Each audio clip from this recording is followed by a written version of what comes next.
Metro जैसी और उससे जुड़ी अधिकतर टेक्नोलॉजी भी हमें विदेशों से आयात करनी पड़ती थी।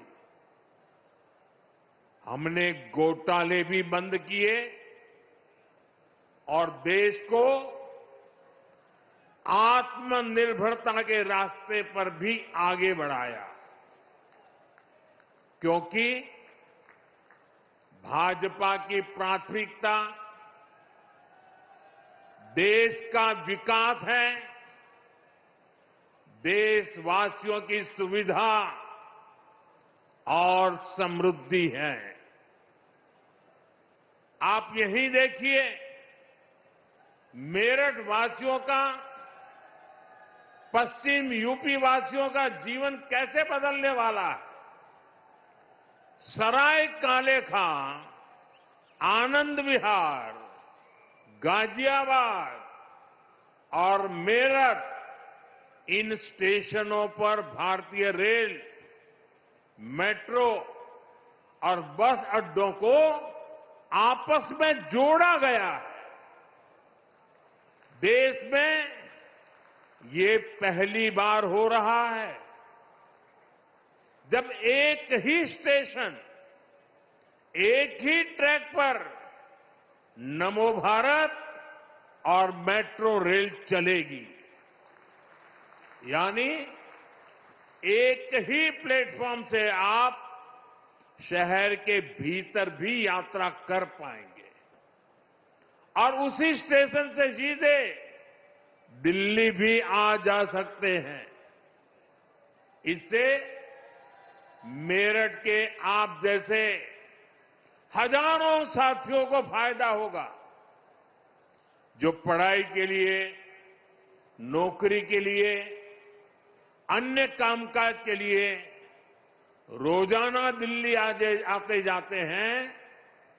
जो लोग दिल्ली में नौकरी करते हैं और जिनका घर मेरठ में है, उनके लिए अब दिल्ली में किराए के घर में रहने की मजबूरी भी खत्म हुई है। साथियों, आज भाजपा की डबल इंजन सरकार आधुनिक इंफ्रास्ट्रक्चर पर जो इतना सारा पैसा खर्च कर रहा है, उससे आपका पैसा भी बचता है और युवाओं को रोजगार भी मिलता है। यहां पश्चिम यूपी में ही देखिए कैसे नए नए एक्सप्रेसवे बन रहे हैं, डेडिकेटेड फ्रेट कॉरिडोर बन रहे हैं। जेवर में इंटरनेशनल एयरपोर्ट बन रहा है। ये प्रोजेक्ट जब बनते हैं तब भी रोजगार मिलते हैं और बाद में नए उद्योग लगते हैं, नए कारोबार आते हैं, उससे भी रोजगार पैदा होते हैं। साथियों, उत्तर प्रदेश की ये धरती तो श्रम की धरती है, ये सृजन की धरती है। यहां के किसान हो, पशुपालक हो, छोटे लघु उद्यमी हो, बुनकर शिल्पकार हो, ये सभी विरासत और विकास के मंत्र को साकार कर रहे हैं। ऐसे में जब भारत का सामर्थ्य बढ़ता है तो उत्तर प्रदेश के इन सभी साथियों को भी फायदा होता है। साथियों, आप आजकल देख रहे हैं कि दुनिया के प्रति और दुनिया के लोगों के मन में भारत के प्रति कितनी आस्था है, लोग कितने आशावान हैं। दुनिया के अनेक विकसित देश आज भारत के साथ व्यापारिक समझौते कर रहे हैं। एक समय था जब कांग्रेस की सरकार चाहकर भी विकसित देशों के साथ समझौते नहीं कर पाती थी, क्योंकि तब घोटालों के लिए बदनाम कांग्रेस सरकार से समझौते करने में दुनिया को हिचक होती थी। लेकिन आज विकसित देश भारत के साथ जुड़ने के लिए उत्सुक है, क्योंकि उनको भारत के विकास में अपना भविष्य दिखता है। उनको भारत की युवा शक्ति में उम्मीद दिखती है। आज दुनिया को लगता है कि भारत वो ताकत है जो 21वीं सदी की चुनौतियों का समाधान दे सकता है।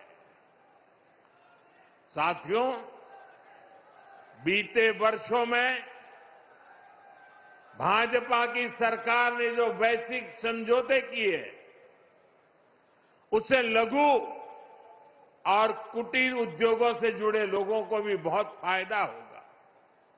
इसका फायदा मेरठ के स्पोर्ट्स का सामान बनाने वालों को होगा। मेरठ की ही कैंची, खुर्जा की क्रॉकरी, मुरादाबाद का पीतल, बागपत का होम फर्निशिंग उद्योग, सहारनपुर की लकड़ी की नक्काशी, लेदर, टेक्सटाइल, ज्वेलरी से जुड़े उद्योग, ऐसे हर लघु और कुटीर उद्योगों को इन समझौतों का बहुत बड़ा लाभ होने वाला है। भाजपा की प्राथमिकता देश के छोटे बड़े शहरों के सामर्थ्य को दुनिया के कोने कोने तक ले जाने का है। यूपी के अलग अलग जिलों की पहचान बढ़ाना है।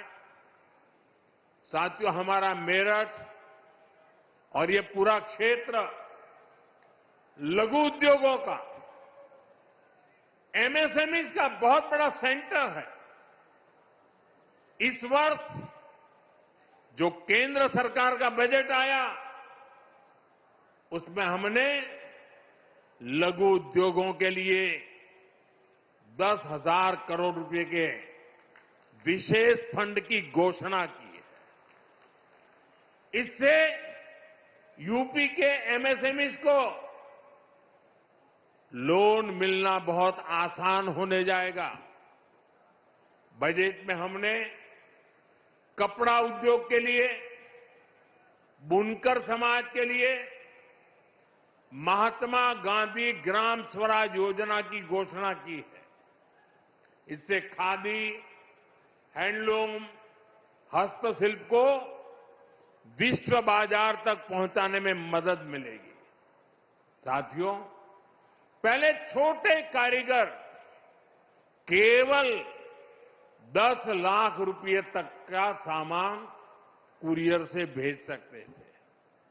अब यह सीमा पूरी तरह हटा दी गई है।